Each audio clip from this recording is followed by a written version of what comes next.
हाथ वज्र और ध्वजा कांधे मोज जनेऊ साज।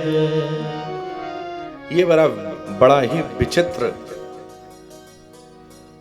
कहें तो श्रृंगार है, अलंकार है, गुण है, सद्गुण है हनुमान जी का, बहुत ही विचित्र है।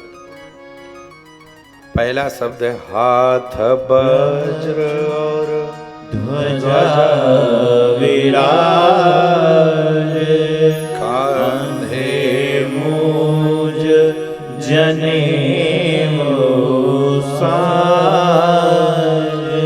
अब इसका भौतिक पक्ष बड़ा ही सुंदर है। एक हाथ में शस्त्र है, हाथ वज्र और दूसरे हाथ में क्या है? ध्वजा, अभिप्राय शास्त्र।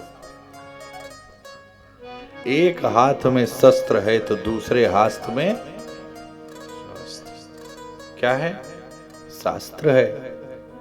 शस्त्र से जिस प्रकार हमारे सैनिक इस देश की सीमाओं की रक्षा करते हैं, उसी प्रकार हनुमंत लाल सरकार अपने शस्त्र से इन आसुरी राक्षसों से हम लोगों की रक्षा करते हैं। और दूसरे हाथ में क्या है? शास्त्र है। शास्त्र से जो हमारे विप्र जन ने, जो हमारे साधु जन ने, जो हमारे ऋषि मुनियों ने हमको आपको प्रदान किया है, दिया है। क्यों बार बार बात आती है? ऋषि मुनियों ने हमको आपको संस्कृत दी है। क्या संस्कृत?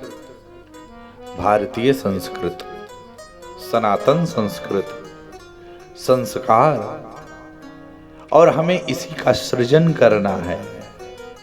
विशेष करके भारतीय होने के नाते हमारे पास बार बार बात आती है ना कि बहुत भौतिक संपदा नहीं थी, ना है, और ना हमारा शास्त्र बहुत सुख भोग के लिए हमको आपको अधिकृत करता है। भारत का जो नीति शास्त्र है, जो धर्म शास्त्र है, वो भोगवादी नहीं। भारत का शास्त्र, भारत की नीति, भारत की संस्कृति, ये त्यागवादी है। यहां पर त्यागियों की पूज्य है। हमारे देश में ऋषि मुनि जो हुए, जो श्रेष्ठ लोग हुए हैं, उनके त्याग की वंदना होती। हमारे यहां भोग की वंदना नहीं। और त्याग कब आएगा जीवन में? जब वही जीवन में श्रेष्ठ का संग होगा। तो जो दूसरा पक्ष है, कांधे मोज जनेऊ साज। ये भी क्यों? क्योंकि ये विप्र का स्वरूप है। और हनुमंत लाल सरकार एक विप्र भी हैं, एक वैश्य भी हैं, एक सिंह भी हैं, और तो और एक शूद्र भी हैं। ये हनुमान जी का वैशिष्ट है। क्यों? रामदूत दास हैं। दास का अभिप्राय क्या होता है? जी हां,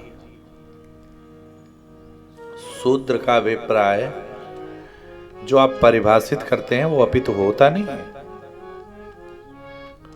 दास अभिप्राय जो श्रेष्ठ संस्कृत की रक्षा करे।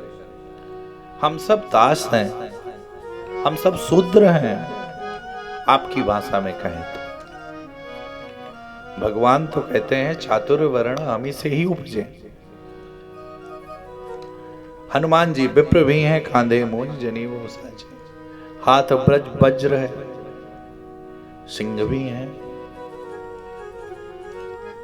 और चतुर हैं, अति चातुर्य हैं, तो वैश्य भी हैं। तो ये हनुमान जी के दैवीय दैप्तिमान गुण हैं हनुमान जी के अंदर।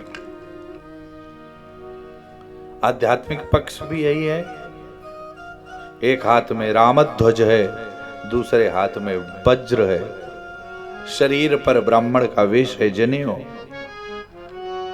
और रामचरितमानस में तो यद्यपि इतना नहीं है चर्चा, लेकिन वाल्मीकि जी ने इतना विस्तृत चर्चा किया है कि राम जी का और हनुमान जी का बहुत उच्च वेद में संवाद हुआ। बहुत विस्तृत वेद और उच्च कोटि का संवाद हुआ है राम जी का और हनुमान जी का। लक्ष्मण जी की ओर देख करके राम जी ने कहा है कि ये विप्र कोई साधारण विप्र नहीं, बहुत तेजवान विप्र है। और यद्यपि राम जी तो फिर परशुराम जी के भी प्रसंग में कितने विप्र की पूजा करते हैं, कितना सम्मान करते हैं। देखो भैया, जीवन में सुख दुख बार बार बात आती है, ये एक जीवन का हिस्सा है। हम किस धर्म, किस जाति, किस संप्रदाय, ये कोई बहुत मायने रखता नहीं है। हम सबसे पहले सनातन की संतान है। सनातन और धर्म की रक्षा करना ये हमारा परम कर्तव्य है। और हनुमान जी इसीलिए शस्त्र और शास्त्र दोनों लेकर के साथ में चलते। एक हाथ में वज्र और एक हाथ में रामध्वज। रामध्वज विप्राय, सनातन की ध्वजा पताका लेकर के हनुमान जी चलते। इसीलिए तो कहीं भी कोई श्रेष्ठ कार्य होता है तो हनुमान जी की पताका लगाई जाती है ना। क्यों? क्योंकि ये हनुमान जी का वैशिष्ट है। क्यों? क्योंकि हनुमान जी ये जानते हैं कि सबसे बड़ा राम काज कुछ है तो यही है सबके जीवन में अलख जगाना। क्योंकि सुख दुखे समाकृत्वा लाभालाभो जयो ततो योद्धाय युजस नैवं पापं वाप्स्यामि। दुख सुख तो ये जीवन का हिस्सा है, जीत हार। इसीलिए तो हनुमान जी के विषय में कहा गया है रूप एक और गुण अनेक। क्या कहा गया है?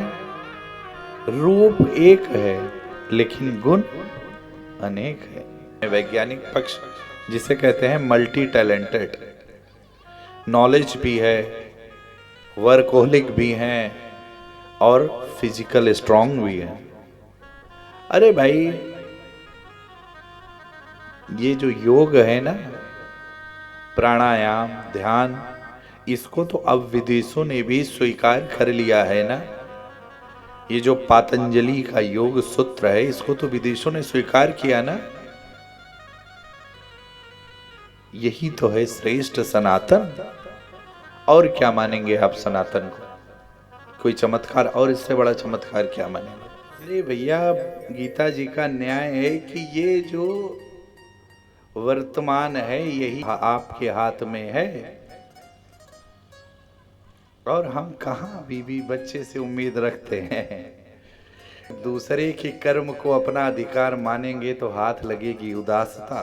दूसरे का कर्म है, वो कर दे अच्छा है, उसका कर्तव्य है, कर दे अच्छा है, ना करे तो अधिकार मत समझना। आपका बेटा आपका प्यार सम्मान करे तो अच्छा है, परंतु इसको अधिकार मत समझना अपना, अन्यथा हाथ में आएगी उदासता, निराशा, दुख, कष्ट, क्लेश। क्योंकि वो कर दे अच्छा है, हम क्यों ज्यादा टिप्पणी करें। परंतु कहना इतना है, संसार के लोगों से आशा न किया करना, यहाँ कोई नहीं अपना, सिया राम जपा कर।